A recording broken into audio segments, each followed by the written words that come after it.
வணக்கம். வாழ்க்கை ஒரே முறை தான், சந்தோஷமாக வாழுங்கப்பா, இப்படி நிறைய பேர் சொல்கிறத கேள்விப்பட்டிருப்போம். எல்லாருமே சந்தோஷமாக வாழ தான் ஆசைப்படுறோம். அதை நோக்கி தான் ஓடிக்கிட்டு இருக்கோம். சந்தோஷத்தை 3 வகையாக பிரிக்கலாம்.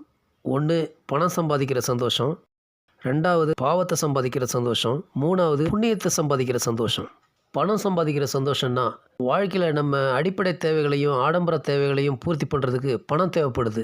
அந்த பணத்தை சம்பாதிக்கும் போது எல்லா தேவைகளையும் பூர்த்தி அடையுது. அப்போ சந்தோஷம் கிடைக்கிது. பணம் சேர சேர சந்தோஷம் அதிகமாகுது. இதுதான் பணம் சம்பாதிக்கிற சந்தோஷம். அடுத்தது பாவத்தை சம்பாதிக்கிற சந்தோஷம். நம்ம சந்தோஷமாக இருக்கணுன்றதுக்காக அடுத்தவனுக்கு தீங்கு செய்கிறது, அடுத்தவனுக்கு துன்பத்தை கொடுக்கறது, அடுத்தவனுக்கு கஷ்டத்தை கொடுக்கறது, அடுத்தவன் கஷ்டப்படுறத பார்த்து நாம் சந்தோஷப்படுறது. இதில் நாம் எவ்வளோ சந்தோஷப்படுறோமோ அவ்வளவும் கஷ்டப்படுறவனோட வயிற்றுச்சல், சாபம், பாவம் எல்லாம் நம்மளை ஆட்கொள்ளுதுன்னு அர்த்தம். இதுதான் பாவத்தை சம்பாதிக்கிற சந்தோஷம். 3வதா புண்ணியத்தை சம்பாதிக்கிற சந்தோஷம்.